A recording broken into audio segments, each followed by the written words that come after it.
Hi, I'm Cedric Stewart. In this video, we'll discuss how the DC area real estate market is being affected by COVID-19.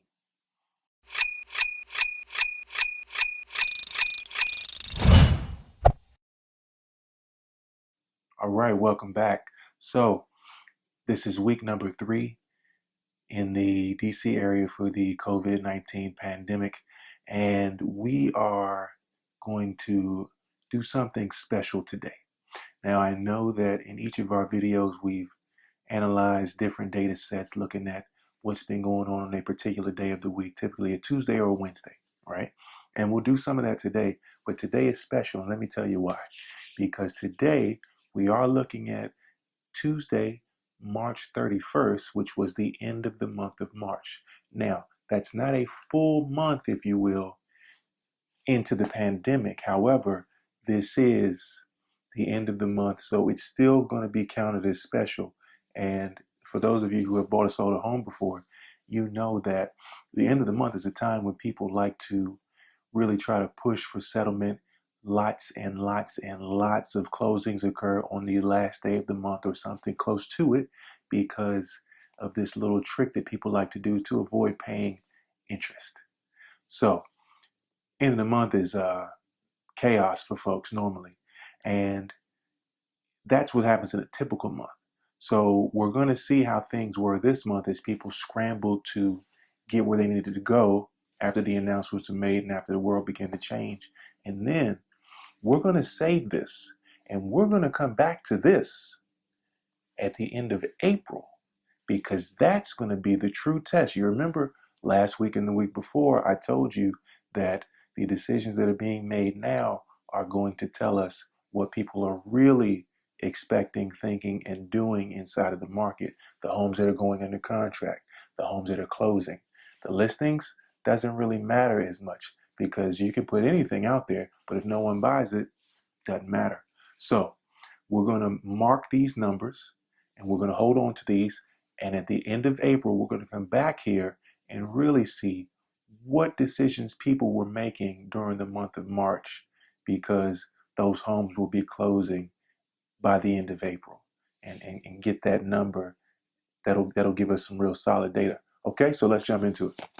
So in DC, on the 31st, we had 39 homes go on the market, listings.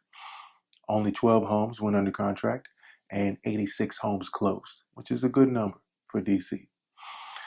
Prince George's County, we have 57 homes go on the market, listings, 21 homes go under contract, and 62 homes close. In Montgomery County, 79 homes go on the market, listings, 13 went under contract, and 151 closed. Yeah. And in Northern Virginia, we had 111 listings, homes going on the market, 27 under contract, and 187 closings. So, you know, this is a 1 day number that we're giving you for each of these jurisdictions, but you're seeing that, 12, 20, 27, these are pretty low numbers here. Let me talk to you about the total real quick. So in totality of all those numbers, you had 286 homes go on the market, 73 listings, and 486 closings. Now you see that there are some stark contrasts in those numbers. I'm not expecting that last number, that closing number, to be nearly as large at the end of April. And no telling where that listing number is going to go. But it looks like the number of homes under contract is starting to slow a little bit. Now, mind you, people always need to move, and we're always going to do our best to help people in the safest way possible get where they need to go. We've made an incredible push to make sure that safety is always paramount. And, these are very sensitive times, so we want to be sensitive to the needs of the public and make sure that we're serving our client community, all of our good friends and families in the best way possible. In any event, these numbers are a little bit lower than what some of you may have expected. Also, you got to consider that Tuesday is around about end of the weekend, if you will. So what happens? Traditionally, Saturday and Sunday are the times when everybody can go out and look at homes. Negotiations are being made Monday and or Tuesday, and by Tuesday, most of the homes that were going to go into contract went under contract. Now, unless Monday was a boon, then there wasn't that much left over on Tuesday. Hard to say, but to me, it looks like the market is starting to slow a little bit, and only the people that really need to make a move are making a move, but there's inventory out there.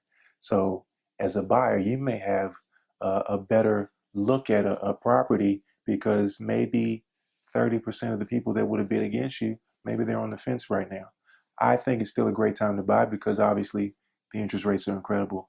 And on that note, I do think it's a great time to sell because if you need to get somewhere, you want to get going before everybody comes back out again and they flood the market with houses. Anyway, I think we've got some good information here. We're going to hold this and we're going to look back at this at the end of April. As always, if I did not answer any questions, if there's anything that you wanted to know that we didn't cover, we are more than happy to help you. We're here for you. All right? Call us, text, email. Let us know what we can do.